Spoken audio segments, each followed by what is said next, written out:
مٹاتا ہے، محمد نام ایسا ہے، نگر اجڑے بساتا ہے، محمد نام ایسا ہے۔ نحمده ونصلي ونسلم على سيدنا ومولانا محمد رسوله النبي الأمين المكين الحنين الكريم الرؤوف الرحيم. أعوذ بالله من الشيطان الرجيم.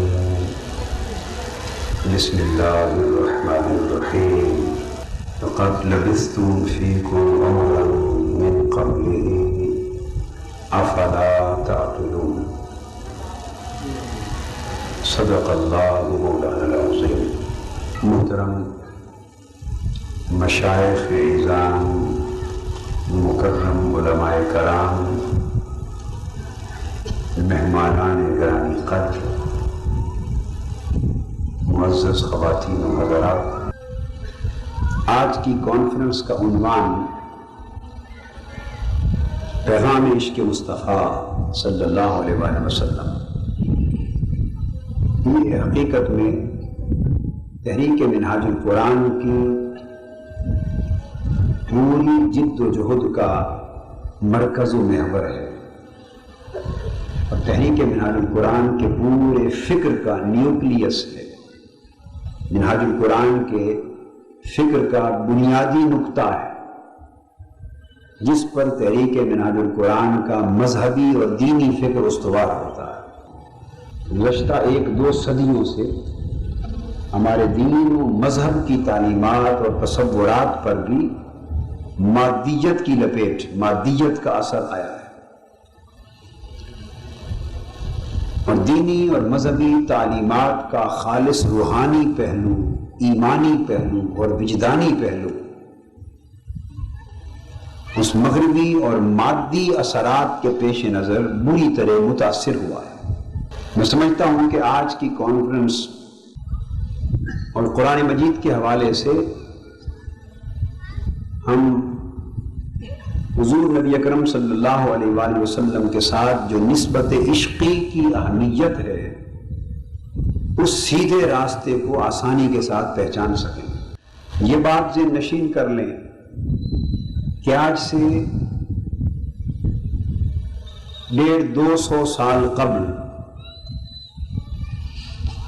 جب برطانوی سامراج نے، انگریز استعمار نے عالم عرب اور عالم اسلام کے اندر دخل اندازی کی اور سیاسی طور پہ فتوحات حاصل کی اور عالم اسلام پہ ریاستی غلبہ حاصل کیا، مسلمان معاشرے انگریز سامراج کے غلام بن گئے، محکوم بن گئے. انگریزوں نے ایک تحقیق کی، مستشرقین کے ذریعے، مغرب کے مفکرین کے ذریعے انہوں نے ریسرچ کی کہ اس بات کا پتہ چلایا جائے کہ امت مسلمہ کی تاریخ میں کئی بار سیاسی طور پر اسلام یا سیاسی طور پر عالم اسلام مغلوب ہوا، محکوم ہوا، اور مسلمان سیاسی طور پر زوال پذیر ہوئے. کئی بار ایسا ہوا، مگر تاریخ بتاتی ہے کہ سیاسی، دفاعی، اقتصادی اور جنگی لحاظ سے مسلمانوں کے زوال پذیر ہو جانے کے باوجود مسلمانوں کے سینوں سے ایمان کو نکالا نہ جا سکا. دین اسلام کے ساتھ جو ان کی محبت تھی، جو جذبہ جہاد تھا، جس کی خاطر وہ مر مٹتے تھے اور اپنا تن من دھن سب کچھ عظمت اسلام کے لیے لٹا دیتے تھے، اور وہ جذبہ تھا کہ جو ایک طویل قربانیوں کے سلسلے کے بعد بالآخر اسلام کو پھر سیاسی طاقت اور شان و شوکت عطا کر دیتا تھا. انہوں نے سوچا کہ کھوج لگایا جائے کہ وہ قوت اصل میں کیا ہے وہ حقیقی طاقت کیا ہے جس کے بلبوتے مسلمان سیاسی طور پہ شکست کھا کر بھی ایمانی طور پہ شکست نہیں کھاتے؟ انہوں نے اس پر ریسرچ کی، پروفیسر ہٹی، اور اس کی معروف دنیا کتاب ہے ہسٹری آف دی ایررز، عربوں کی تاریخ پر اس نے کتاب لکھی ہسٹری آف دی ایررز۔ اس میں بھی اس نے اس حقیقت کو بیان کیا کہ مسلمانوں کو سیاسی اعتبار سے کئی بار شکست ہوئی، مگر سیاسی شکست کے دور میں بھی مسلمانوں کا جو روحانی ایمان تھا، روحانی دین تھا، روحانی اسلام تھا، وہ زوال پذیر نہ ہو سکا۔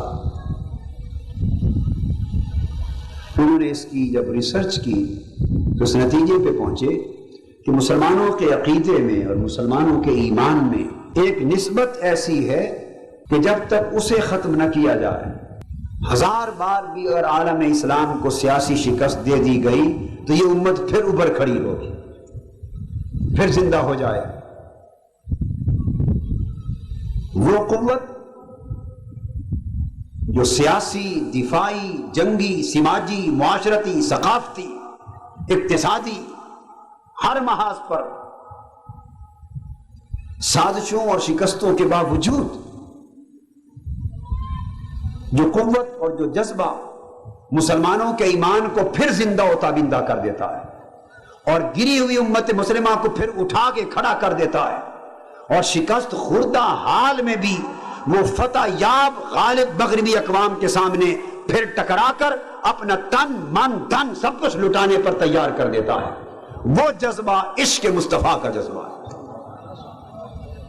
محبت رسول کا جذبہ ہے۔ مسلمانوں کے ایمان کی شمع عشق مصطفیٰ کے تیل سے روشن ہے۔ یہ جو ایمان کا چراغ ہے، اس کی لو کو جو بجھنے نہیں دیتا وہ تیل ہے عشق مصطفیٰ کا۔ تو جب تک مسلمانوں کے سینوں سے عشق مصطفیٰ کو نکال نہ لیا جائے، محبت رسول سے ان کے سینے خالی نہ کر لیے جائیں، ان کے خون سے نسبت حب مصطفیٰ کی تپش ان کے خون سے نکال نہ لی جائے، اس وقت تک ان کے تن تو مردہ ہو سکتے ہیں مگر من مردہ نہیں ہو سکتے، یہ مر کے بھی جی اٹھیں گے۔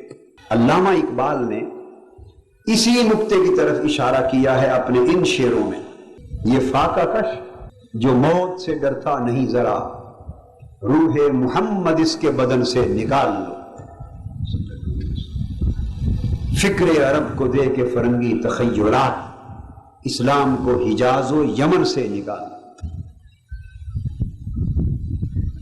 اس سازش کے 2 مرحلے علامہ اقبال نے بیان کیے، ایک روح محمد کا صلی اللہ علیہ وسلم ان کے بدنوں سے نکالا جانا، اور ایک فکر عرب کو فرنگی تخیلات کا جامہ پہنایا جانا۔ اگر آپ غور سے سمجھیں تو علامہ اقبال نے فرنگی سازش کو، مغربی سازش کو، سامراجی سازش کو، استعماری سازش کو جو مسلمانوں کے ایمان کے خلاف ہو رہی تھی، اس کے 2 روپ بیان کیے۔ پہلا روپ مسلمانوں کے عقیدے پر حملہ ہے، ان کے جذبہ عشق مصطفیٰ پر حملہ ہے، ان کی روح محبت رسول پر حملہ ہے، جس کو علامہ اقبال نے روح محمد کا نام دیا ہے صلی اللہ علیہ وسلم، جسے علامہ نے کہا ہر کے عشق مصطفیٰ سامان اوست، بحر و بر در گوشہ دامان اوست۔ وہ جو عشق مصطفیٰ کا جذبہ ہے صلی اللہ علیہ وسلم، علامہ بیان کرتے ہیں کہ فرنگی اور سامراجی سازش یہ تھی کہ پہلے اسے نکالا جائے۔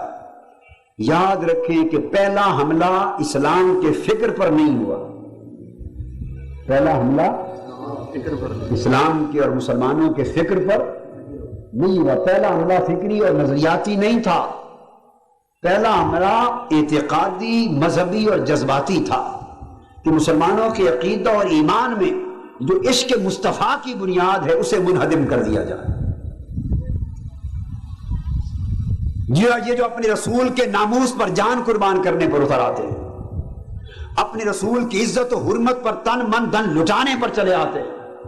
انہیں آواز دی جائے کہ رسول کے دین پر حملہ ہو رہا ہے تو دین مصطفیٰ بچانے کے لیے کٹ مرتے، عزت و ناموس مصطفیٰ کے لیے کٹ مرتے، نظام مصطفیٰ کے نام پر کٹ مرتے،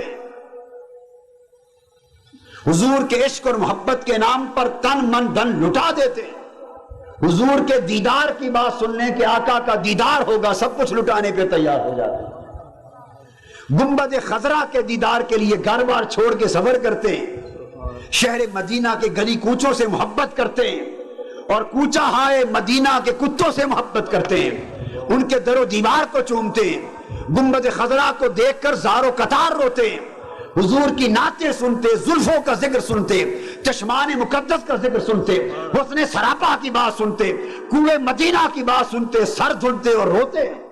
یہ جو کیفیت عشق ہے جب تک یہ ان کے سینوں میں ہے ان کے ایمان کو مردہ نہیں کیا جا سکتا۔ اب بنیادی بات کو سمجھے تو پہلا حملہ اور پہلی سازش یہ تھی کہ ان کے سینوں سے اس تپش کو نکالا جائے تاکہ سینے ٹھنڈے ہو جائیں، ان کے دل مردہ ہو جائیں، ان کی روحیں مردہ ہو جائیں اور ان کا ایمان اور ان کا عقیدہ عشق و ادب اور محبت رسول کی نسبتوں سے پاک خالی ہو جائے۔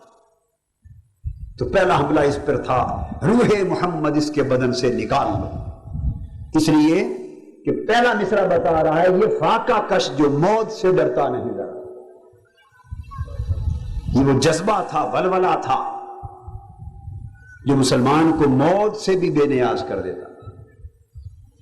پہلا حملہ اس عشق مصطفیٰ کی رشتے پر ہوا اور پھر دوسرا حملہ علامہ کہتے ہیں کہ انہوں نے کہا فکر عرب کو دے کے فرنگی تخیلہ، اب جو اسلام کے افکار ہیں، نظریات ہیں، اسلام کی ثقافت ہے، اسلام کا نظام ہے، اسلام کی سیاست ہے، اسلام کی معیشت ہے، اسلام کے جو تصورات ہیں، اب دوسرا حملہ اس پر کیا جائے تاکہ مسلمان ذہنی طور پہ آسانی سے سیکولر بنائے جا سکے، ذہنی طور پر بے دین بنائے جا سکیں، غیر مذہبی بنائے جا سکیں۔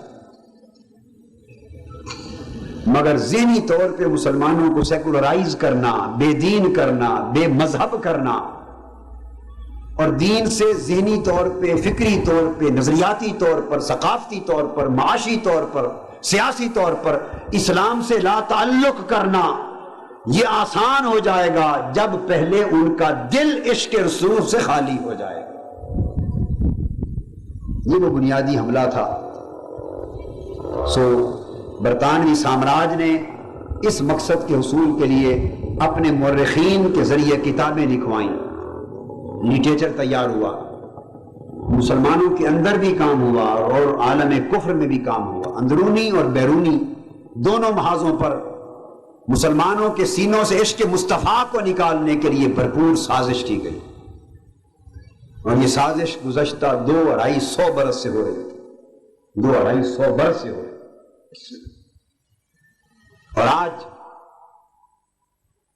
وہ سازش اس حد تک کامیاب ہو چکی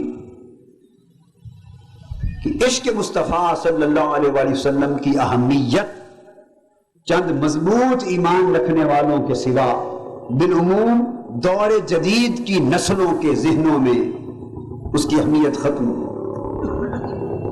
عشق مصطفیٰ کی اہمیت پہ زور دینا اسے پرانی بات تصور کیا جانے لگا، عشق رسول کی ناگزیریت پر زور دینا اسے تنگ نظری کی بات تصور کیا جانے لگا، عشق مصطفیٰ کے نغموں کو الاپنا اسے دور جدید کے تقاضوں کے منافی خلاف تصور کیا جانے لگا، حتیٰ کہ نوبت یہاں تک جا پہنچی کہ عشق مصطفیٰ پر زور دینا معاذ اللہ توحید کے خلاف تصور کیا جانے لگا۔ اگر آج عشق مصطفیٰ پہ زور دیا جائے، نسبت رسول پر زور دیا جائے، ربط و تعلق رسالت مآب پر زور دیا جائے، اہمیت محبت رسول پر زور دیا جائے، ادب و تکریم رسالت مآب پر زور دیا جائے، حضور کے عشق اور محبت کے تعلق پر جتنا زور دیا جائے، یہ گمان ذہنوں میں پیدا کر دیا گیا ہے کہ شاید اس سے توحید کمزور پڑ رہی ہے اور شرک کا راستہ ہموار ہو رہا ہے۔ حالانکہ عشق رسول شرک کو مٹانے والا تھا، عشق رسول توحید کو نکھارنے والا تھا، عشق رسول اللہ کا تعلق عطا کرنے والا تھا، عشق رسول اللہ کی بارگاہ میں تقوی عطا کرنے والا تھا، عشق رسول خدا کی معرفت کا باعث تھا، خدا کی عبادت کی قبولیت کا باعث تھا، خدا کی قربت کا باعث تھا، خدا کی عنایات کا باعث تھا، ایمان کے جوہر کے چمکنے کا باعث تھا۔ عشق رسول تھا تو ایمان تھا، عشق رسول کمزور پڑ گیا تو ایمان جل گیا۔ نعرہ تکبیر، نعرہ رسالت۔ مگر صورتحال الٹ ہو گئی۔ آج اس مادی یلغار نے اندرونی اور بیرونی سطحوں پر وہ محاذ کھولے کہ کامن مسلم، ایک عام مسلمان، پڑھا لکھا جوان اور ہماری پیدا ہونے والی اگلی نسلیں وہ تیزی کے ساتھ اپنے ایمان کے منبع سے دور ہٹتی جا رہی ہیں، اپنے ایمان کے مرکز و محور سے دور ہٹتی جا رہی ہیں۔ وہ راہ جس میں ایمان کی سلامتی ہے، جس میں دین کی سلامتی ہے، اور جس راہ پر ساری کی ساری مسلمانی محصور ہے، اس سے ہٹتی جا رہی ہے، اور عشق و ادب مصطفیٰ صلی اللہ علیہ وآلہ وسلم کی عظیم نعمت سے محروم ہوتی جا رہی ہے۔ آئیے، یہ جو تعلق ہے حضور علیہ السلام کی ذات پاک کے ساتھ، یہ تعلق عشق کی حد تک، یہ تعلق بولیے عشق کی حد تک تعلق ہر مسلمان کا ہے۔ اب یہاں سے مضمون شروع ہو رہا ہے، وہ میری تمہید تھی تاکہ میں اس عشق رسول صلی اللہ علیہ وسلم کی اہمیت پر تاریخی تناظر میں کچھ روشنی ڈال سکوں کہ اس کا پس منظر کیا ہے اس اہمیت کا۔ یاد رکھ لیں، ہر وہ شخص جو کلمہ پڑھتا ہے کسی نہ کسی درجے میں تو تعلق اس کا بھی ہے رسول پاک صلی اللہ علیہ وسلم، اور تعلق کا کوئی پہلو نہ ہو تو کم سے کم کلمہ گو ہونے کا تعلق تو ہے، مسلمانی کا تعلق تو ہے، نام لیوا ہونے کا تعلق تو ہے۔ تو یہ میں نہیں کہتا کہ کوئی مسلمان ایسا بھی ہے جس کا کوئی تعلق نہیں رسول سے، ایسا نہیں ہو سکتا۔ جس نے کلمہ پڑھ لیا تو کوئی تعلق تو بن گیا، مگر جو بات سمجھنے والی ہے وہ یہ کہ خالی کلمہ پڑھنے کا تعلق، حتیٰ کہ جس نے حضور علیہ السلام کی سنت کی پیروی کر لی اس کا عمل کا تعلق ہو گیا، جس نے سیرت طیبہ کی پیروی کر لی اس کا بھی اطاعت کا تعلق ہو گیا۔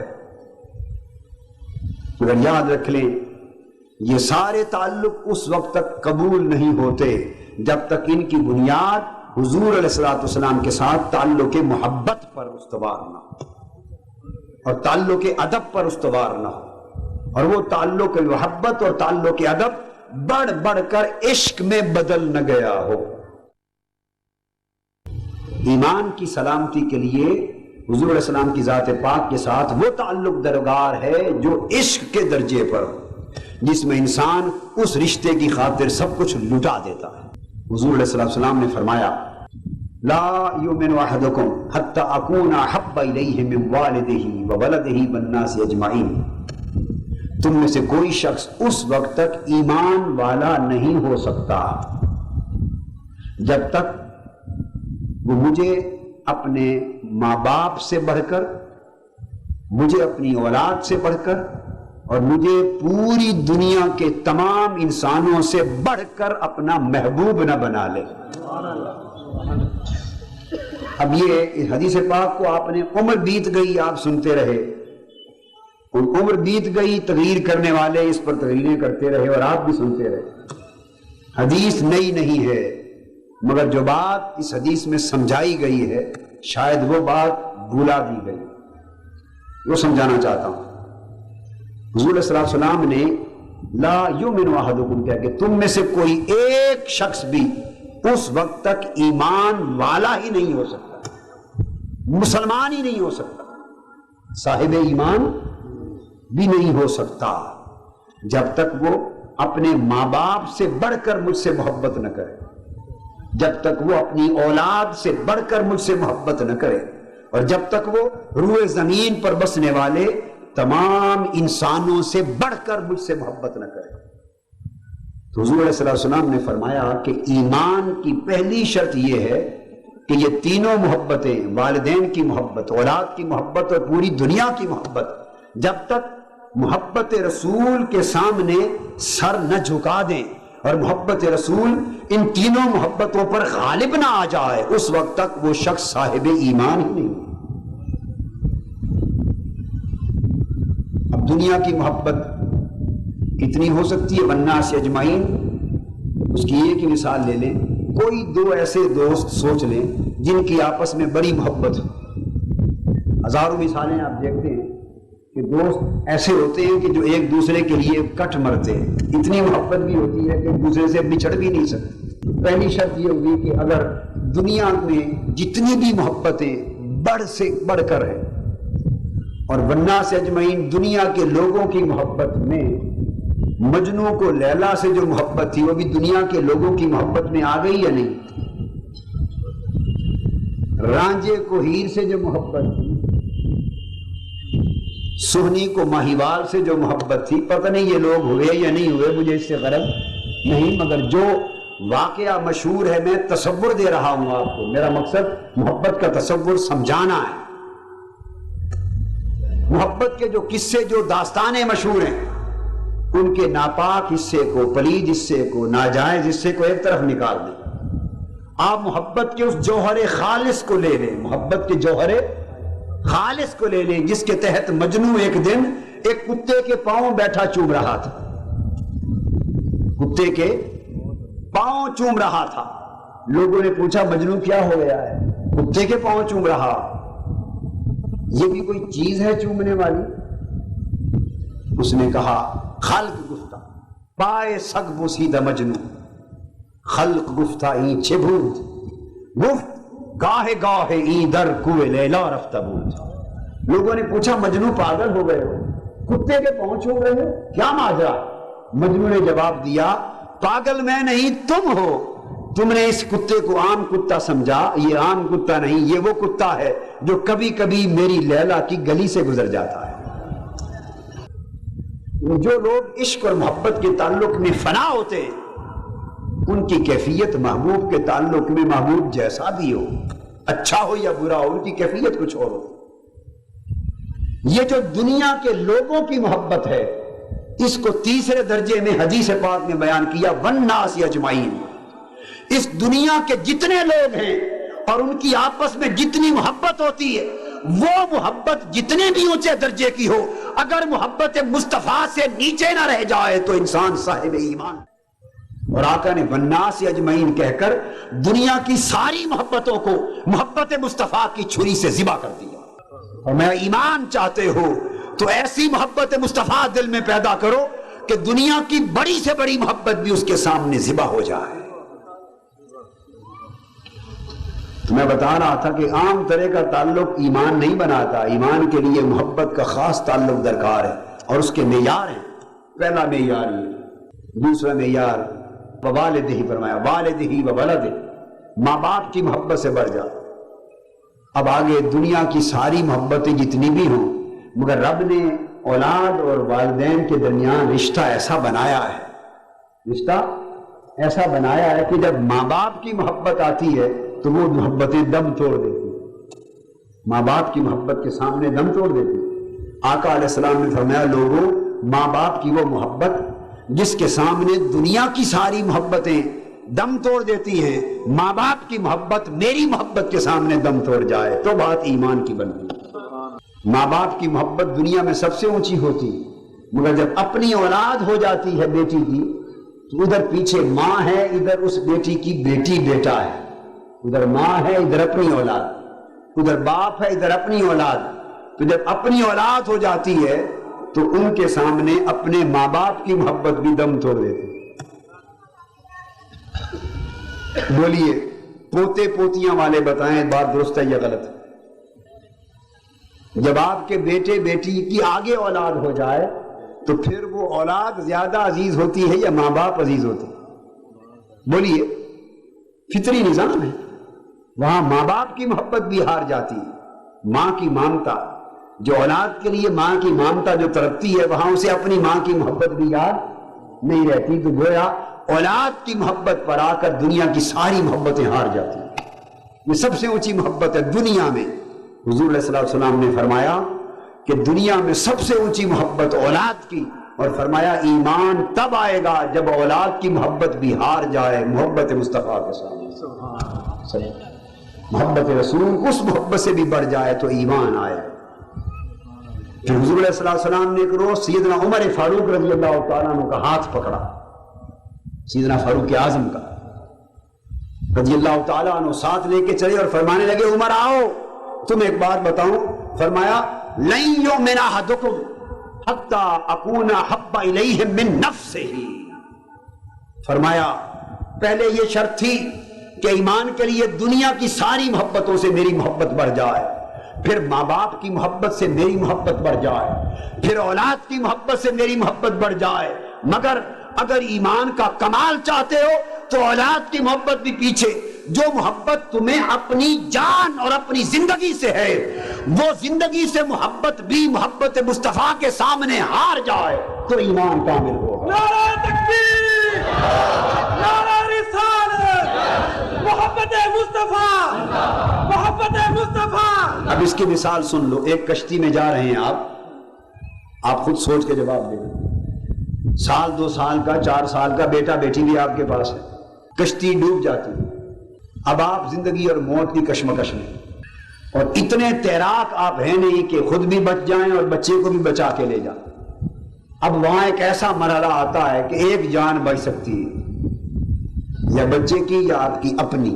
ایک لمحے میں آپ نے فیصلہ کرنا ہے، اور فیصلہ بھی غیر ارادی طور پہ کرنا ہے.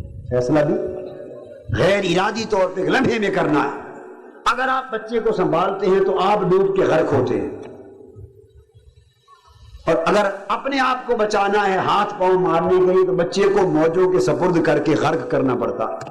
ایمان سے کہیے جب یہ لمحہ آ جائے غرق ہونے کا غیر ارادی طور پہ دفعتاً، ہے کوئی جو بچے کو چمٹائے رکھے؟ اسے خبر ہی نہیں ہوگی، بچہ اٹھا کے پھینکے گا، ہاتھ پاؤں مار کے اپنی جان بچا کے آئے گا، بچہ غرق ہو جائے. وہ ماں کی مامتا جس نے بچے کو عمر بھر سینے پہ رکھا، اس کے پیشاب پر لیٹی، ساری رات بچے کی محبت میں جاگی، پوری زندگی عمر بھر آرام چین سکون بچے کی محبت پہ قربان کر دیا، حتیٰ کہ اپنی صحت بھی قربان کر دی بچے کی خاطر، سب کچھ قربان کر دیا. مگر اس لمحے جب سمندر میں غرق ہونے کا وقت آیا اور موت آنکھوں کے سامنے رقص کرنے لگی تو اس وقت نہ شعور تھا نہ ارادہ تھا، دفعتاً بچے کو دھکا دیا اور ہاتھ پاؤں مار کے خود کو بچا لیا. اس لمحے جا کے پتا چلا کہ تحت شعور میں اپنی جان کی محبت اپنی اولاد کی محبت پر بھی غالب تھی، اولاد کی محبت پر بھی غالب تھی کہ لاشعوری طور پہ ہو گیا. پیچھے بے شک وہ ہاتھ پاؤں مارتا رہے، ماتم کرتا رہے، پیٹتا رہے کہ میرا بچہ غرق ہو گیا، ہائے مجھے ہوش نہ رہا. مگر ہوش تو تھا، وہ بے ہوشی میں بھی ایک ہوش تھا کہ آپشن تھی یا خود بچو یا بچے کو بچا لو. لاشعوری طور پہ اس نے خود کو بچا لیا، بچے کو ڈبو دیا. اپنی جان کی محبت بھی اولاد کی محبت بھی قربان ہو جاتی. ایک سٹیج آتی، آقا علیہ السلام نے فرمایا، حضور علیہ السلام انسانی نفسیات کے ماہر ہیں، آقا ایمان کا وہ بلند درجہ عطا فرما رہے ہیں. فرمایا لن یؤمن احدکم حتی اکون احب الیہ من نفسہ. لوگو تم میں سے کوئی شخص اس وقت تک لن یؤمن، ہرگز صاحب ایمان نہیں ہو سکتا، ہرگز صاحب ایمان نہیں ہو سکتا جب تک میری ذات کے ساتھ اس کی محبت اپنی جان اور اپنی زندگی کی محبت سے بھی بڑھ نہ جائے. اب میں آپ سے سوال کرتا ہوں اس پوری تفصیل کے بعد کہ وہ محبت جو آپ کی جان اور آپ کی زندگی سے بھی بڑھ جائے، اور کسی کی محبت آپ کو اپنی جان اور زندگی سے بھی زیادہ عزیز ہو، اس محبت کو محبت کہتے ہیں یا عشق کہتے ہیں؟ جو آپ کی اپنی جان سے بھی زیادہ بڑھ جائے اسے محبت کہتے ہیں، عشق کہتے ہیں. بس جب ہم کہتے ہیں پیغام عشق مصطفیٰ، اشارہ آقا کی اسی حدیث کی طرف ہے کہ لوگوں اپنا ایمان سلامت کرنا ہے تو محبت رسول کو عشق کے اس بلا مقام بلند تک پہنچا دیجئے، عشق کے اس مقام اعلیٰ تک پہنچا دیجئے، عشق کی ان چوٹیوں تک پہنچا دیجئے جہاں دنیا کی ساری محبتیں حتیٰ کہ اپنی زندگی کی محبت بھی لٹ جائے مگر عشق مصطفیٰ ہر ایک پر غالب آ جائے۔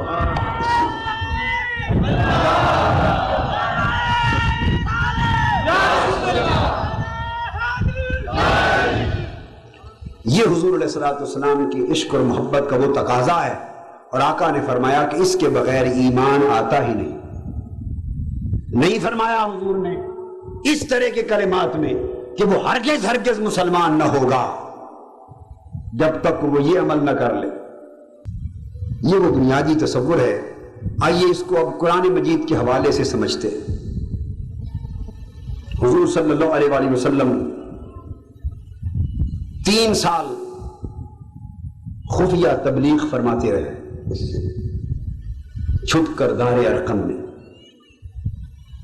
صحابہ کرام کافروں کو چنتے ڈھونڈتے، ان سے ملتے، نشست کرتے، حضور کی باتیں سناتے، پیاری پیاری، ان کے دل لبھاتے، اور جس کے دل میں تھوڑا شوق پیدا ہوتا اس کو تیار کر کے آقا علیہ السلام کے پاس چھپ کے لے آتے، اور وہ پھر حضور کا مکھڑا دیکھتا اور وہیں دل دے بیٹھتا۔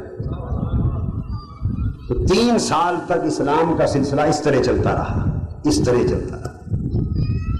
4تھا سال شروع ہوا، اللہ پاک نے فرمایا محبوب صلی اللہ علیہ وسلم اب کھلے بندوں اسلام کی تبلیغ فرما۔ تو سب سے پہلا جلسہ آقا علیہ السلام نے منعقد کیا کوہ صفا پر۔ صحیح بخاری میں آتا ہے حدیث پاک،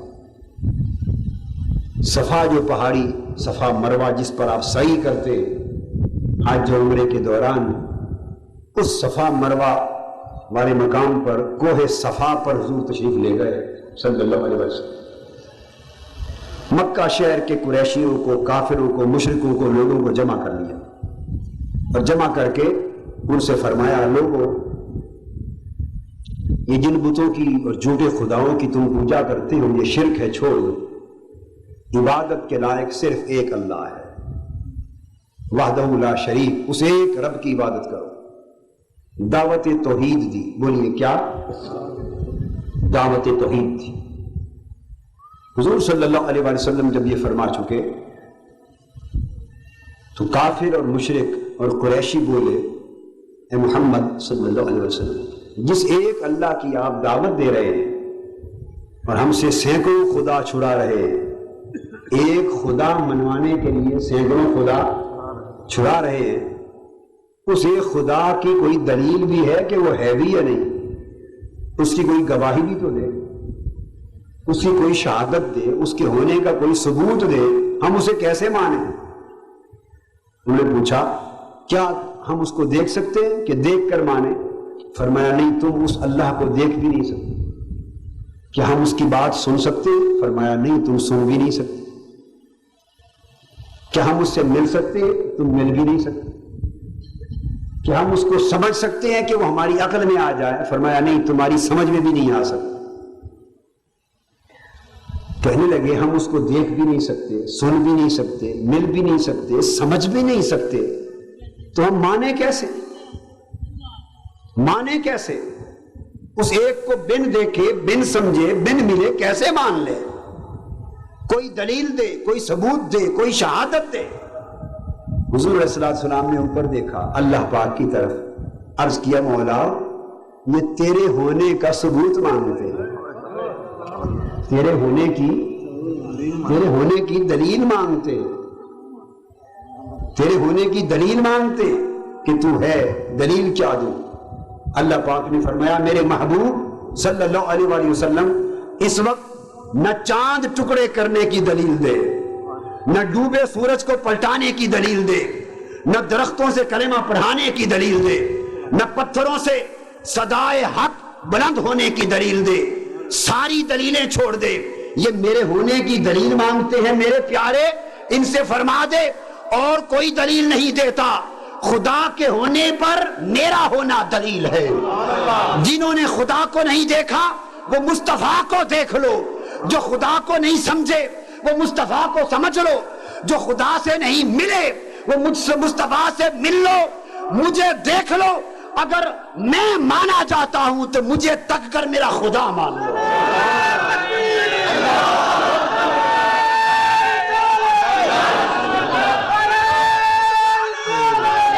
لوگوں، میرا ہونا خدا کے ہونے پر دلیل ہے، میرا وجود خدا کے وجود کی شہادت ہے، میری ہستی خدا کی ہستی کا ثبوت ہے۔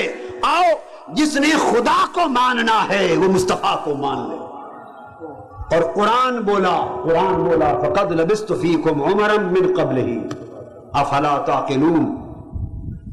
میرے محبوب ان سے کہہ دو، لوگوں میں 40 برس تمہارے اندر گزار چکا، میں نے ایک بھرپور حصہ پوری زندگی کا عمر کا تمہارے اندر گزارا ہے۔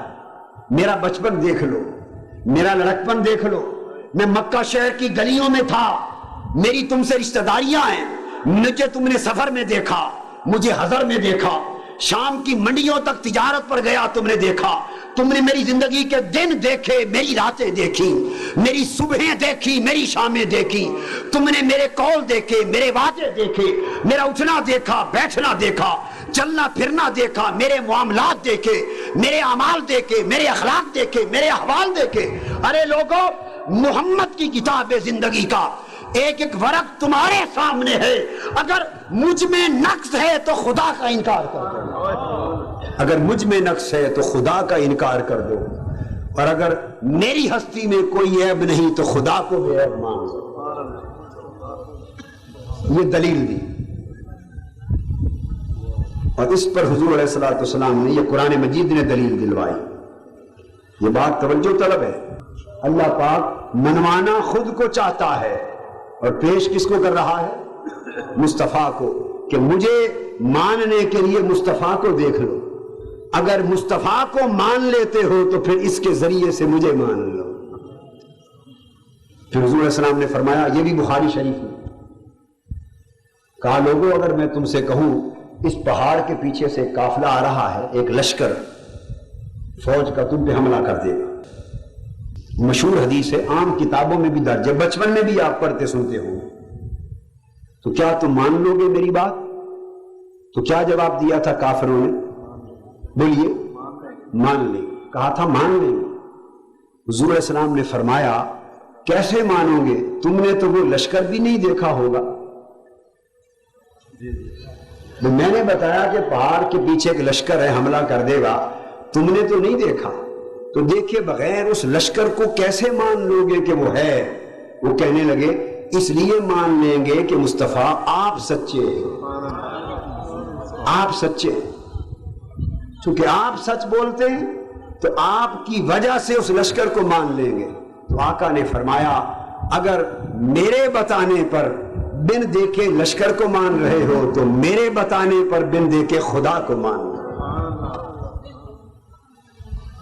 اب یہاں ایک سوال ہے آپ کو سمجھانے کے لیے، جب آقا علیہ السلام نے فرمایا کہ لشکر کو مان لو گے میرے بتانے پر، انہوں نے کہا مان لیں گے، تو سوال یہ ہے کہ پہلے انہوں نے لشکر کو مانا یا حضور کو مانا؟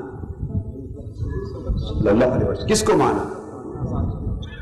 حضور کو انہوں نے کہا نا کہ اس لیے مان لیں گے کیونکہ آپ کو سچا مانتے، تو پہلے کس کو سچا مانا؟ حضور علیہ السلام کو پہلے سچا مانا، تب آپ کی بات پر اعتماد کیا، اور پھر لشکر کو مانا۔ اسی طرح لوگ جن کے نصیب میں ایمان تھا وہ حضور کو مان کر خدا کو مان گئے، تو ترتیب کیا ہوئی؟ پہلے بتائیے، حضور کو مانا یا خدا کو مانا؟ پہلے کس کو مانا؟ سیدھا خدا کو مانا یا مصطفیٰ کے واسطے سے خدا کو مانا؟ گویا قرآن یہ بتا رہا ہے کہ ایمان کی پہلی دعوت اللہ کو ماننے کی بھی براہ راست خدا کو ماننا نہیں، مصطفیٰ کے واسطے سے ماننا ہے۔ خدا کو ماننے کا پہلا اساس رسول کے واسطے سے ماننا۔ اسی لیے قرآن مجید نے کہا سورہ توحید یعنی سورہ اخلاص میں، قل هو اللہ احد، یہ سورہ توحید ہے۔ ہم آج توحید کی حقیقت کو بھی نہیں جانتے، ہم سمجھے ہوئے ہیں کہ توحید الگ شے ہے، رسالت الگ شے ہے۔ نادانوں، توحید اور رسالت میں فرق نہیں۔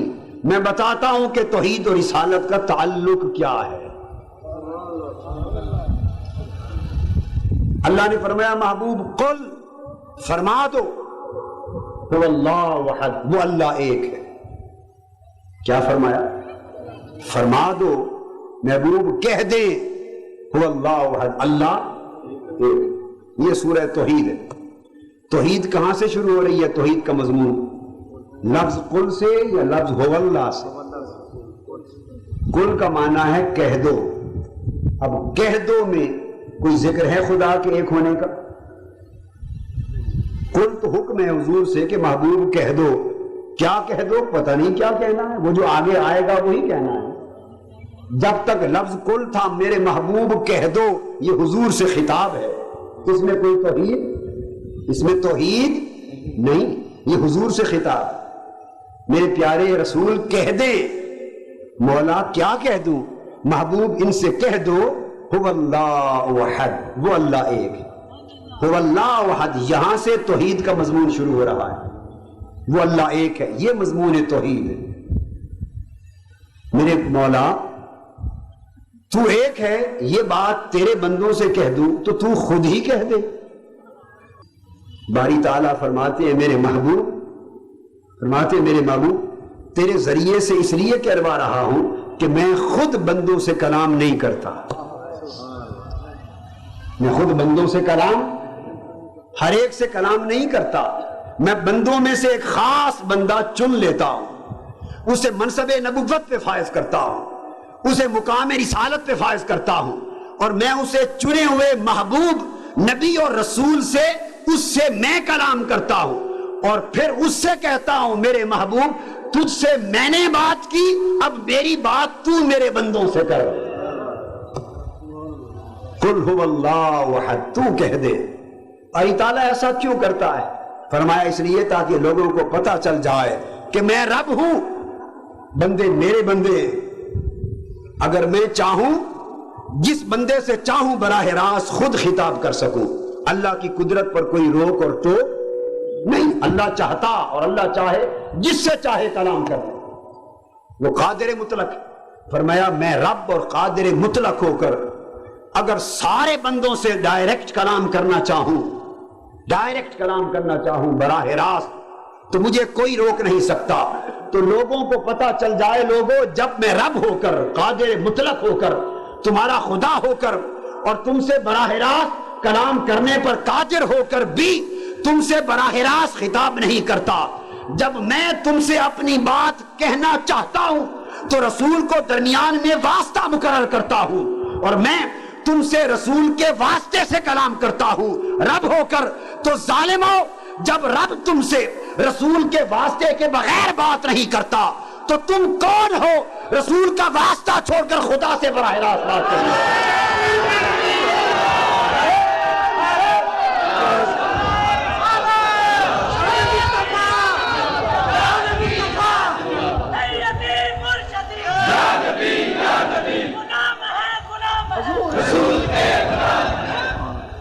قل اس لیے فرما رہا ہوں کہ لوگوں کو پتہ چل جائے کہ براہ راست خدا کو ایک ماننا توحید نہیں ہے، رسول کے ماننے پر یقین رکھ کر خدا کو ماننا توحید ہے۔ رسول کے ذریعے سے خدا کو ایک ماننا توحید ہے، رسول کے واسطے سے خدا کو ایک ماننا توحید ہے۔ اول رسول کا ہو کر پھر خدا کا ہونا توحید ہے۔ قل کیا ہے؟ قل رسول سے خطاب ہے۔ دنیا کی ساری شریعت کی کتابیں اٹھا لیں، فن کی کتابیں اٹھا لیں، علم کی کلام کی کتابیں اٹھا لیں کہ نبوت اور رسالت کیا ہے۔ اللہ کا کسی بندے سے کلام کرنا، اس کو نبوت کہتے ہیں، اس کو رسالت، اور اس کلام کو آگے پہنچانا رسالت ہے۔ تو قل فرمایا محبوب تو کہہ دے، یہ قل رسالت ہے۔ اور توحید کیا ہے؟ فرمایا بتانا چاہتا ہوں کہ توحید وہی مقبول ہے جس کا عنوان رسالت ہو۔ توحید وہی مقبول ہے، میری توحید وہ ہے جس کا عنوان، میری توحید وہ ہے جس کی ابتدا رسالت ہو، میری توحید وہ ہے جس کی بنیاد رسالت ہو۔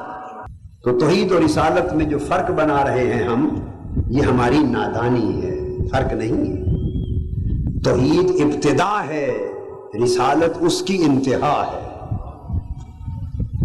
توحید ہی رسالت ابتدا ہے، توحید اس کا منتہا ہے۔ رسالت راستہ ہے، توحید اس کی منزل ہے۔ رسالت سیڑھی ہے، توحید اس کی چھت ہے۔ کبھی سیڑھی کے بغیر چھلانگ لگا کے بھی آپ چھت پہ چڑھے؟ جی، سیڑھی کے بغیر چھلانگ لگا کے چھت پہ کوئی نہیں جاتا۔ راستے میں پڑے بغیر منزل پر کوئی نہیں پہنچتا، جسے منزل پہ جانا ہو وہ راستہ لیتا ہے۔ تو توحید منزل ہے، رسالت اس کا راستہ ہے۔ اس لیے فرمایا لوگوں پہلے دامن رسالت کو تھام لو تاکہ اس تھامنے سے تمہیں دامن توحید نصیب ہو سکے۔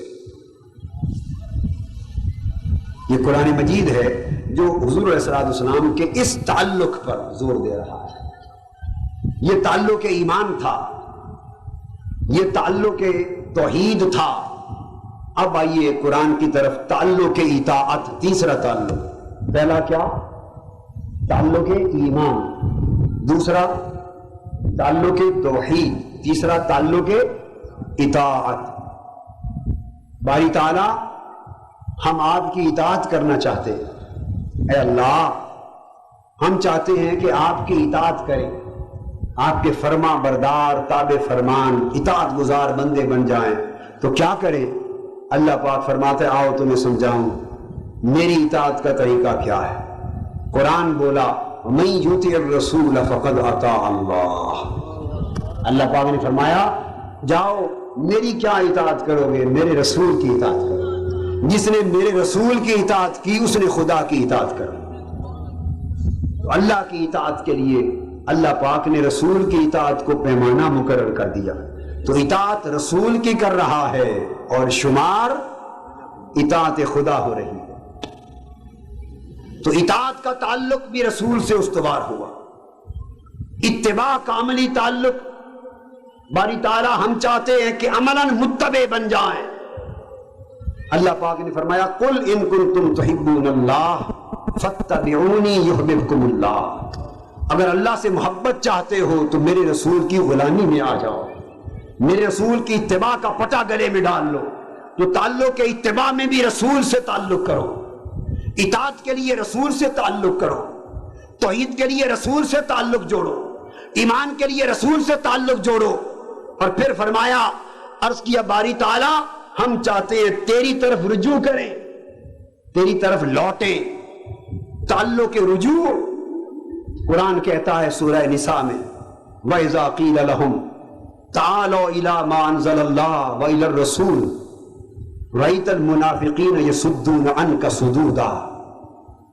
جب ان سے کہا جاتا ہے کہ آ جاؤ اللہ کی طرف اور آ جاؤ رسول کی طرف، اللہ نے جو احکام، جو قرآن نازل کیا اس کی طرف آؤ اور رسول کی بارگاہ کی طرف آؤ، تو قرآن کہتا ہے رأیت المنافقین یصدون عنک صدودا۔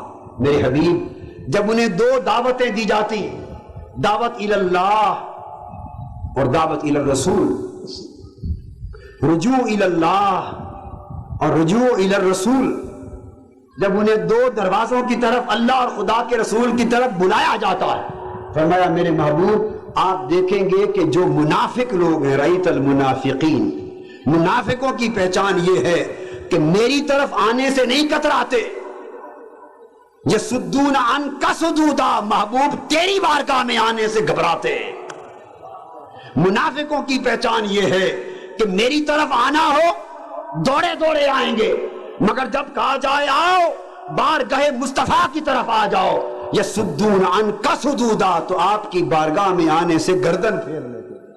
تو میرے محبوب وہ لوگ جو آپ کی طرف نہ آئیں، آپ کے در پہ نہ جھکیں، آپ کی غلامی کا پٹا گلے میں نہ ڈالیں، آپ کے تعلق و ربط کو مضبوط نہ کریں اور آپ کا دامن نہ تھامیں اور آپ کے واسطے کو چھوڑ کر سیدھا میری طرف آنا چاہیں، رأیت المنافقین، بتا دو کہ خدا کی نگاہ میں وہ مومن نہیں منافق ہے۔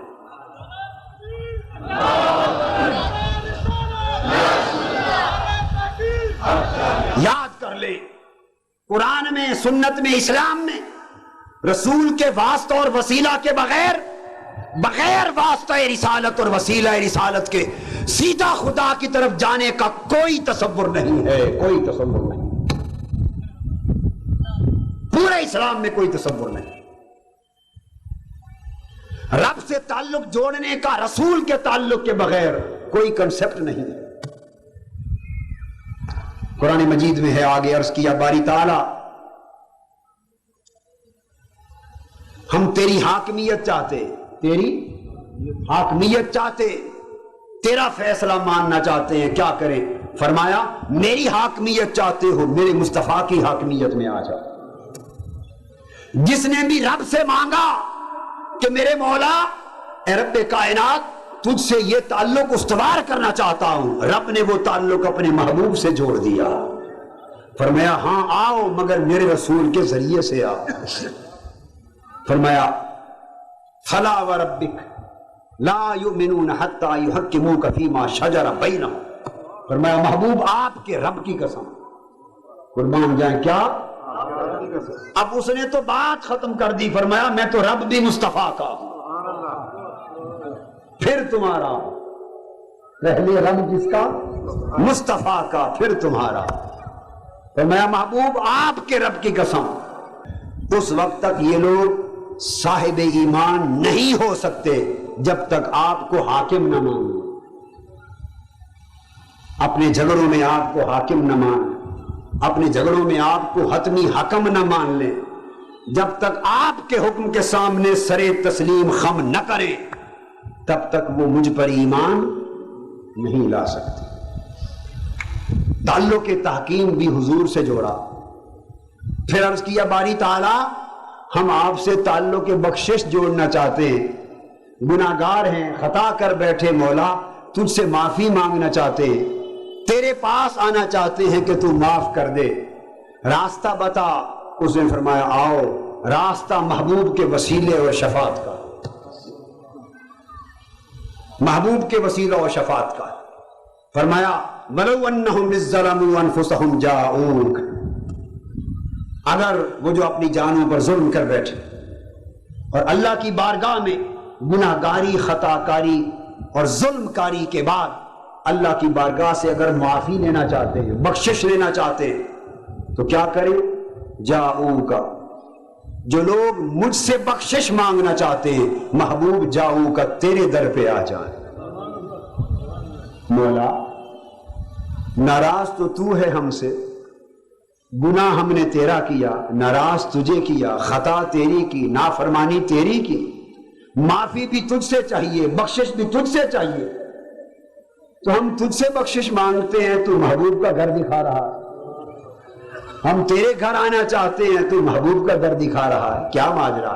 رب کائنات نے فرمایا لوگوں میں اسی دوئی کو مٹانا چاہتا ہوں جنہوں نے میرا گھر اور میرے مصطفیٰ کا گھر جدا جدا بنا رکھا ہے، جنہوں نے میرا در میرے مصطفیٰ کا در الگ الگ بنا رکھے ہیں، یہ در میں یہ فرق مٹانا چاہتا ہوں، لوگوں کو پتا چل جائے کہ جو میرے در پہ آنا چاہتے ہیں میرا الگ سے کوئی در نہیں، یہی جو مصطفیٰ کا در ہے جانو یہی خدا کا در ہے۔ اعلیٰ حضرت نے اس لیے کیا خوب کہا، بخدا خدا کا یہی ہے در، نہیں اور کوئی مفر مقر، جو وہاں سے ہو یہیں آ کے ہو، جو یہاں نہیں تو وہاں نہیں۔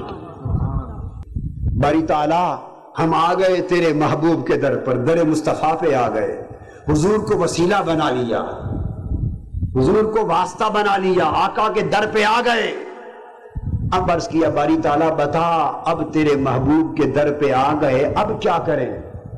کیا کریں؟ فرمایا اب مجھ سے معافی مانگ، جاؤک فاستغفر اللہ، میرے محبوب آپ کے در پہ آ جائیں اور آپ کے در پہ آ کر پھر مجھ سے معافی مانگ۔ او باری تعالیٰ اگر یہاں بھی آ کر تجھی سے معافی مانگنی تھی مولا، اگر یہاں بھی آ کر معافی آپ ہی سے مانگنی تھی تو وہی ماموں کانجن میں جہاں بیٹھے تھے بہتر نہیں تھا وہیں گھر سے ہی ہم دعا معافی مانگ لیتے؟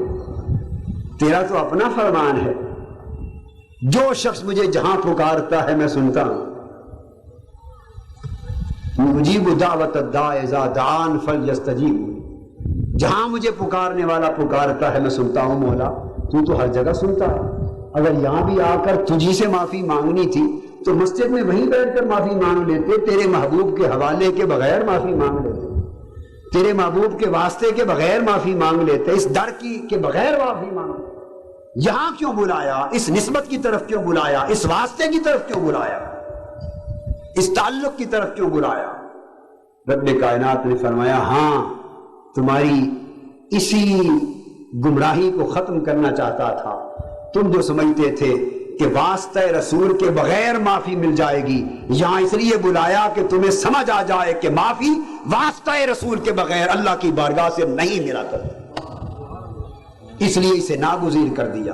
اب آ گئے، میرے محبوب کا واسطہ اپنا لیا، خواہ توسل کی شکل میں، خواہ اطاعت کی شکل میں، خواہ اتباع کی شکل میں، خواہ محبت کی شکل میں، خواہ پیروی کی شکل میں، میرے محبوب کی غلامی کی شکل میں، خواہ در رسول پر گنبد خضرا کی بارگاہ میں حاضری کی شکل میں، کسی بھی شکل میں تم نے میرے محبوب کے واسطے کو اپنا لیا، اور اپنا کر اب اس واسطے کے طفیل تم نے مجھ سے معافی مانگی۔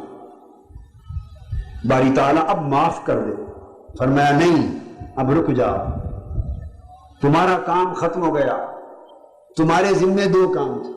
کتنے؟ کہ ایک میرے محبوب کے در پہ آنا اور میرے محبوب کو واسطہ بنانا، اور ایک میرے محبوب کو واسطہ بنا کر مجھ سے معافی مانگنا۔ تمہارے دو کام تھے، تم کر چکے، اب رکو، اب ایک میرا کام ہے، مجھے کر لینے دو۔ بھری تعالیٰ آپ کا کیا کام ہے؟ فرمایا ٹھہرو، اب میں ذرا محبوب کا مکھڑا تک لوں، محبوب کا چہرہ تک لوں۔ بھری تعالیٰ حضور کا چہرہ کیوں دیکھتے ہیں اس وقت؟ فرمایا وَاسْتَغْفَرَ لَهُمُ الرَّسُولُ، اب تم چپ کر کے کھڑے ہو جاؤ، مجھے یار کا مکھڑا دیکھنے دو کہ تم نے تو معافی مانگی، میرا مصطفیٰ بھی تمہاری سفارش کرتا ہے یا نہیں کرتا؟ شفاعت کر دے تو کیا ہوگا؟ لَوَجَدُ اللَّهَ تَوَّابًا رَحِيمًا، مجھے اپنی عزت کی قسم، محبوب کے لب تمہاری سفارش میں ہل جائیں، دو بول بول دے میرا محبوب، مجھے عزت کی قسم تمہیں معاف کر دوں گا۔ اور پھر آگے ارشاد ہوا یا ایھا الذین آمنوا، حکم دیا جا رہا ہے لا ترفعوا اصواتکم فوق صوت النبی ولا تجهروا له بالقول كجهر بعضکم بعضا ان تحبط اعمالکم وانتم لا تشعرون۔ ایمان والو خبردار، جب میرے مصطفیٰ کی بارگاہ میں آ جاؤ اور میرا محبوب گفتگو فرما رہا ہو اور صحابیو تم بھی گفتگو کرنے لگو، تو خبردار اپنی آوازوں کو نیچا کر لو، پست کر لو، کسی کی آواز میرے رسول کی آواز سے بلند نہ ہو۔ باری تعالیٰ اگر کسی کی آواز رسول کی آواز سے اونچی ہو گئی، خبردار میرے رسول کو بے تکلفی سے بھی نام نہ لو، جب بلاؤ ادب سے بلاؤ۔ باری تعالیٰ اگر آواز اونچی ہو گئی، جب بے تکلفی سے بلایا گیا، بے ادبی ہو گئی تو کیا ہوگا؟ فرمایا ان تحبط اعمالکم وانتم لا تشعرون، تمہاری پوری زندگی کے سارے اعمال، ساری نمازیں، سارے روزے، سارے حج، سارے عمرے، ساری زکاتیں، سارے صدقات، سارے مدرسے، ساری مسجدیں، ساری تبلیغیں، ساری داڑیاں، سارے لباس، سارے واعظ، ساری کتابیں، پوری زندگی جو کچھ تم شریعت پہ عمل کرتے ہوئے عبادت کرتے رہے، صدقہ خیرات کرتے رہے، حج اور فرض ادا کرتے رہے، ان تحبط اعمالکم، اگر ایک بار، فقط ایک بار میرے مصطفیٰ کی بارگاہ میں ادنا سی بے ادبی کر دی، زندگی کے سارے عمل جہنم میں پھینک دیے جائیں گے، برباد کر دیے جائیں گے۔ حج بھی گئے، نمازیں بھی گئیں، روزے بھی گئے، زکوٰۃ بھی گئے، سارے اعمال برباد ہو گئے، فقط ایک مصطفیٰ کی بارگاہ کی بے ادبی پر۔ اب یہ بات سمجھنے والی ہے، ذرا حساب کرو، بے ادبی ایک بار، کیا آواز ایک بار بلند کی حضور کی بارگاہ میں آپ کی آواز سے اوپر، بے ادبی کتنی بار اور عمل کتنے برباد؟ ایک۔ تمہاری پیدائش سے لے کر مرنے تک اگر ایک بے ادبی ہو گئی تو ساری عبادتیں برباد کر دوں گا اور تمہیں تمہارے اعمال سمیت جہنم میں پھینک دوں گا۔ تو پتہ چلا کہ روزے اسی کے قبول، حج اسی کے قبول، نمازیں اسی کی قبول، زکوٰۃ و صدقات اسی کے قبول، اور ساری طاعات اور عبادات اسی کی قبول جو محبت مصطفیٰ میں ادب کا پیکر ہے، تکریم کا پیکر ہے، جس کا دل، جس کی زندگی، جس کا ایمان آقا کے ادب اور تکریم سے خالی ہے، اس کے پاس عبادتوں کے پہاڑ کیوں نہ ہوں، وہ سارے جہنم کا مال بن جائیں۔ اور آگے فرمایا تقویٰ کا تعلق جوڑو میرے محبوب سے۔ کیا؟ تقویٰ کا تعلق جوڑو۔ اب یہاں ایک بات توجہ طلب ہے، فرمایا ان الذین یغضون اصواتهم عند رسول اللہ، اور جو لوگ میرے محبوب کی بارگاہ میں آ کر آوازیں پست رکھتے ہیں، آہستہ بولتے ہیں۔ جب یہ حکم آ گیا تو سیدنا صدیق اکبر وہ دن اور آپ کی وفات کا دن پھر اونچا بولنا ہی چھوڑ دیا۔ جب حضور علیہ السلام کی بارگاہ میں بیٹھے ہوتے اور کسی سے بات کرنی ہوتی تو سرگوشی سے کرتے، آواز بھی گلے سے نہیں نکالتے تھے کہیں بے ادبی نہ ہو جائے۔ صحابہ کرام آقا کا دروازہ آ کے کھٹکھٹاتے تو ناخنوں سے کھٹکھٹاتے کہیں دروازے کی آواز ہی اونچی نہ ہو جائے۔ پھر ادب والوں سے ادب پوچھو، ادب والوں سے ادب پوچھو۔ اور فرمایا جو آہستہ بولتے ہیں میرے محبوب کی بارگاہ میں، اولئک الذین امتحن اللہ قلوبہم للتقوی، یہ وہ لوگ ہیں کہ مصطفیٰ کا ادب جن کے دلوں میں ہے انہی کے دلوں کو اللہ تقوی کے لیے چن لیتا ہے۔ گویا تقوی انہی کو ملتا ہے جن کو مصطفیٰ کا ادب نصیب ہوتا ہے۔ یہ حضور کی بارگاہ کا پروٹوکول سکھایا جا رہا ہے۔ جو لوگ میرے مصطفیٰ کے پاس جائیں اس طرح بولیں، ایسے نہ بولیں۔ ان الذین ینادونک من وراء الحجرات، جو لوگ میرے مصطفیٰ کی بارگاہ میں آتے اور دروازوں کے باہر کھڑے ہو کے اونچی آوازیں دیتے، خبردار یہ بے عقلی کی بات ہے۔ دروازے کے باہر کھڑے ہو کے میرے محبوب کو آوازیں نہ دیا کرو۔ تمہیں کیا خبر میرا محبوب کہیں آرام کر رہا ہو، نیند کر رہا ہو، کہیں بے آرامی نہ ہو جائے، نیند میں خلل نہ ہو جائے۔ حضور کی بارگاہ میں حاضری کے آداب سکھائے جا رہے ہیں۔ کون سکھا رہا ہے؟ بولیے اللہ۔ اس کو آج کی اصطلاح میں پروٹوکول کہتے ہیں۔ کیا؟ پروٹوکول۔ کہ کوئی پروٹوکول، کسی سے ملنے کا پروٹوکول، کسی دفتر میں جانے کا پروٹوکول، بادشاہ کے دربار میں جانے کا پروٹوکول، کسی بڑے کے حضور پیش ہونے کا پروٹوکول سکھایا جاتا ہے۔ اور پروٹوکول کا طریقہ یہ ہے، آپ نے اپنے ڈویژن کے کمشنر سے ملنا ہو تو اس کے دفتر میں جانے اور بات کرنے کا بھی ایک پروٹوکول ہوگا۔ بھائی جا کے اس طرح بات کرنا، ایسے بےہودہ طریقے سے اونچی بات نہ کرنا، تو نہ کہنا، اونچا نہ بولنا، اس طرح بات کرنا۔ آداب سکھائے جاتے ہیں، مگر سکھاتا کون ہے؟ اگر کمشنر سے ملنا ہو تو کمشنر کے دفتر کے آداب صوبے کا گورنر سکھائے گا آپ کو یا نچلا ڈی سی سکھائے گا؟ بولیے کون سکھاتا؟ بڑا کبھی نہیں سکھاتا، چھوٹا سکھاتا ہے کہ بڑے کے پاس جا رہے ہو ایسے بولنا۔ پھر آپ گورنر کے پاس جا رہے تو گورنر کے پاس اس طرح گفتگو کرنا، تو یہ وزیر سکھائے گا یا اس کا سیکٹری سکھائے گا یا صدر سکھائے گا کہ میرے صوبے کے گورنر کے پاس جا رہے ہو، خبردار اس سے اس طرح بات نہ کرنا۔ یہ صدر کا کام ہے؟ بولیے اگر صدر اپنے گورنر کے آداب سکھانے لگ جائے تو آپ اٹھا کے ہی پھینک دیں گے کہ یہ صدر کس چیز کا ہے۔ چھوٹا بڑے کی بارگاہ میں حاضری کے آداب سکھاتا ہے، بڑا کبھی چھوٹے کے پاس جانے کے ادب نہیں سکھاتا۔ یہ دنیا کا پروٹوکول مسلم طریقہ ہے۔ ارے رسول کی بارگاہ میں جا رہے ہیں، طریقہ یہ تھا کہ آداب مصطفیٰ کی بارگاہ میں بات کرنے کے صحابہ سکھاتے، وہ جو چھوٹے تھے وہ سکھاتے کہ مصطفیٰ کی بارگاہ میں جا رہے ہیں، اونچا نہ بولنا، آہستہ بولنا، ذرا آہستہ بولو، سرہانے میر کے آہستہ بولو، ابھی تک روتے روتے سو گیا۔ دوسرا سکھاتا ہے، چھوٹا سکھاتا ہے آداب، صحابہ سکھاتے، مگر جب بارگاہ مصطفیٰ کی باری آئی رب کائنات نے فرمایا لوگو خاموش، میرے مصطفیٰ کی بارگاہ ہے، اس کے بارگاہ کا ادب کوئی چھوٹا نہ سکھائے، میں مقام میں خود ہوں تو مصطفیٰ سے بڑا۔ خدا بڑا ہے یا چھوٹا؟ خدا مصطفیٰ سے بڑا ہے، اللہ رسول سے بڑا ہے، وہ خالق ہے، رسول مخلوق ہے۔ فرمایا لوگو بے شک میں خدا ہوں، یہ میرا مصطفیٰ ہے، میں اس سے بڑا ہوں، یہ مجھ سے چھوٹا ہے، مگر میرے محبوب کی بارگاہ ہے، خبردار اس کے بارگاہ کے آداب کوئی چھوٹا نہ سکھائے، جب اس کے آداب کی باری آئے گی خدا خود سکھائے گا۔ تو بارگاہ مصطفیٰ کا ادب خدا نے سکھایا اور اپنے قرآن کا مضمون بنایا، اپنے قرآن کا مضمون بنایا کہ اس طرح بات کر۔ کیوں؟ سوال کیا باری تعالیٰ تو اپنے رسول کی بارگاہ کے ادب خدا ہو کر خود کیوں سکھا رہا ہے؟ آدم بھی آئے تھے، ان سے ملنے کا ادب تو نے ان کی امت کو خود نہ سکھایا۔ حضرت ابراہیم آئے، نوح علیہ السلام آئے، اسماعیل آئے، حضرت سلیمان آئے، داؤد آئے، حضرت موسیٰ آئے، زکریا آئے، یحییٰ آئے، عیسیٰ آئے، لاکھوں ہزاروں انبیاء آئے۔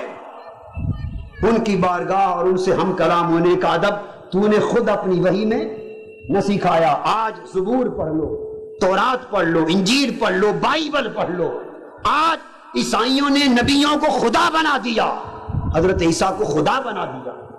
معاذ اللہ، اتنا کچھ گھڑ کے بھی یہ نہ بنا سکے کہ خدا نے سکھائے ہوئے ان کی کتاب میں کہ یہ ادب ہے عیسیٰ سے ہم کلام ہونے کا۔ کوئی کتاب خدا کی زبان سے نبی کی بارگاہ کی حاضری کا ادب نہیں بتاتی۔ یہ قرآن ہے مصطفیٰ کی بارگاہ میں حاضری کا ادب، قرآن خدا کی زبان سے بیان کر رہا ہے۔ پوچھا باری تعالیٰ حضور کی بارگاہ کے ادب آپ کیوں سکھا رہے ہیں بڑے ہو کر؟ کیوں سکھاتے؟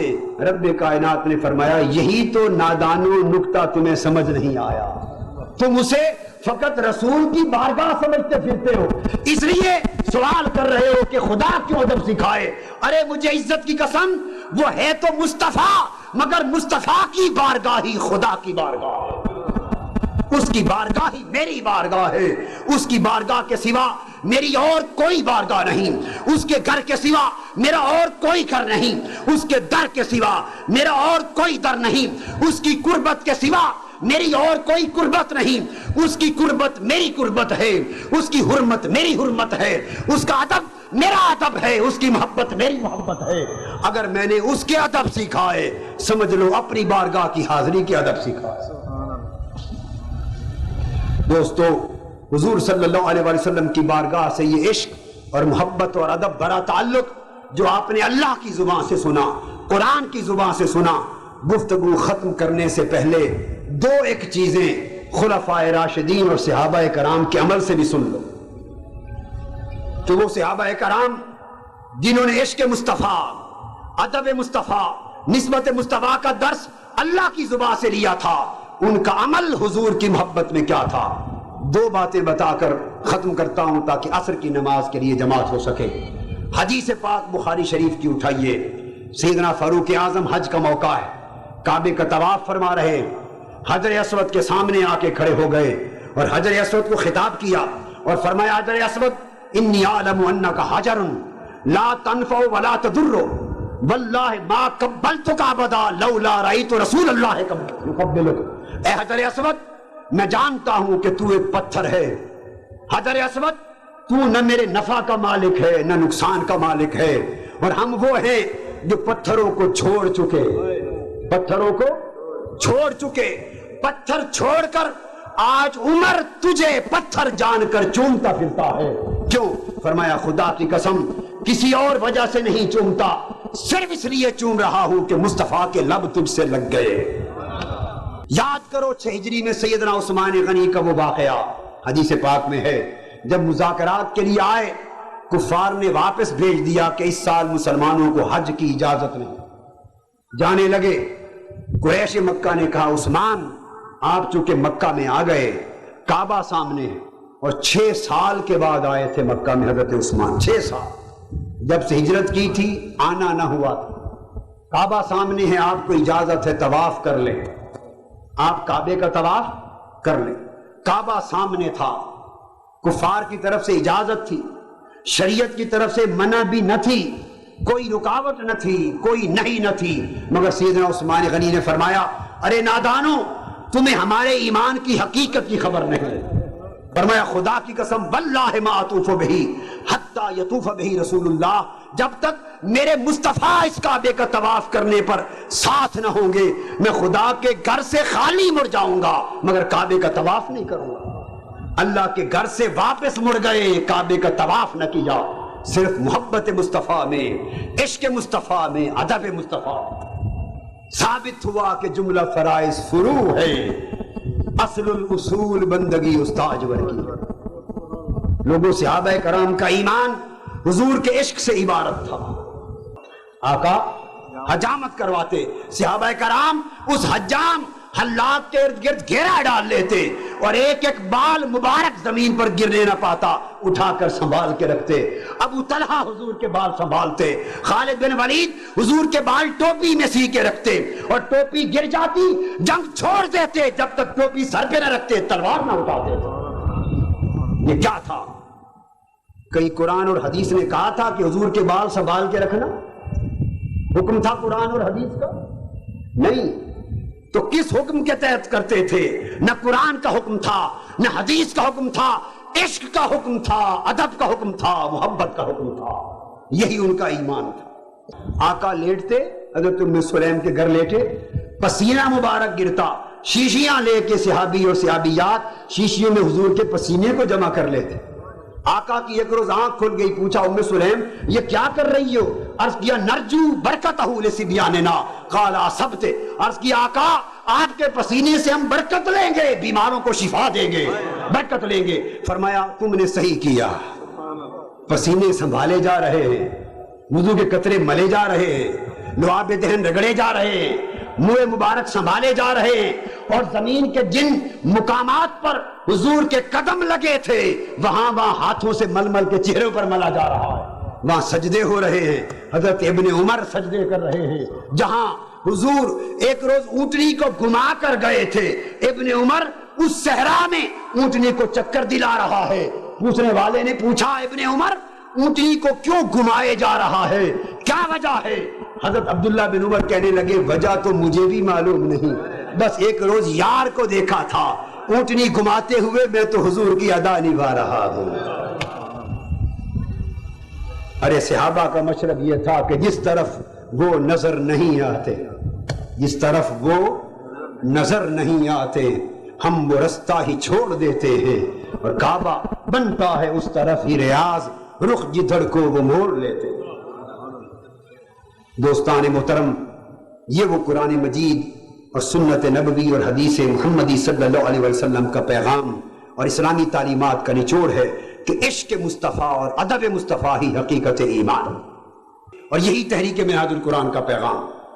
دور دراز کے قصبوں سے آنے والوں، منہاج القرآن مصطفی عشق کا قافلہ ہے، مصطفیٰ کی محبت کا قافلہ ہے، مصطفیٰ کی اتباع کے درس کا قافلہ ہے، مصطفیٰ کی غلامی کی دعوت کا قافلہ ہے، اور مصطفیٰ کے نظام کے انقلاب کا قافلہ ہے.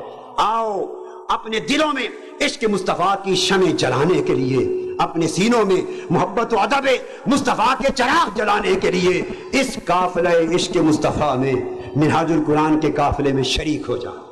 جوک در جوک سپاہی بن جاؤ، اور تن من دھن حضور کے دین پر، حضور کی محبت پر اور مصطفی انقلاب پر لٹا دو، اور دنیا کی طاغوتی، سامراجی، استحصالی ساری طاغوتی باطل طاقتوں کے نظاموں کو ٹکرا دو، اور اتنی محنت کرو کہ تمہارے جذبے سے پاکستان کی دھرتی مصطفی انقلاب پر گہوارہ بن جائے. اور جوک در جوک اس قافلے میں شریک ہوتے چلے جاؤ، اور مصطفی انقلاب کے قافلے کو سمندروں کی طرح بڑھاتے چلے جاؤ، تاکہ وہ دن آئے کہ گلی گلی کریا کریا مصطفیٰ کی عظمت اور دین اسلام کی سربلندی کے جھنڈے لہراتے نظر آئے. اللہ پاک آپ کا حامی و ناصر ہو، اور جو کچھ آج سنا اسے زندگی کی عملی قوت اور عملی حال بنانے کی اللہ پاک ہم سب کو توفیق عطا فرما دے. وما علینا الا البلاغ.